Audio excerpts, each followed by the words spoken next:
भारत लाहौर दहशतगर्दी वाक़ये समेत पाकिस्तान में होने वाले मुतअद्दिद वाक़यात में मुलव्विस। समझौता एक्सप्रेस वाक़या बड़ा सबूत। पाकिस्तान ने दहशतगर्दी के खिलाफ कुर्बानियां दी हैं। हालिया वाक़यात से खित्ते के अमन को खतरात लाहक। वज़ीर मुमलिकत खारजा हिना रबानी घर की न्यूज़ कॉन्फ्रेंस।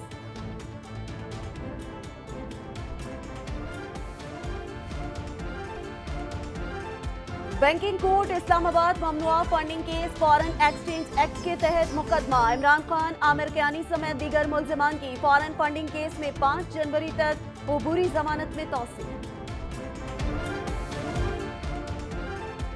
आवाम का पैसा चोरी करके जाती असासे बनाए गए नैब तरामीम से लूटमार को तहफ़्फ़ुज़ फराहम कर दिया गया। Noon League Peoples Party Fazlur Rehman ने एहतसाब को नुकसान पहुंचाया।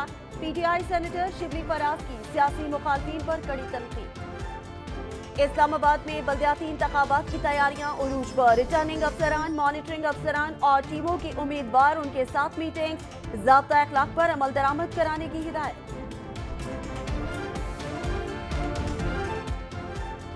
और कराची सानेहा बल्दिया की मुतासरा फैक्ट्री अली इंटरप्राइजेस को बसमार करने का काम जारी। काम कौन करवा रहा है? SBCA असिस्टेंट कमिश्नर बल्दिया लाइन। 11 सितंबर 2012 में फैक्ट्री में आग लगने से 260 अफराद जिंदा जल गए थे, 600 से ज्यादा जख्मी हुए थे।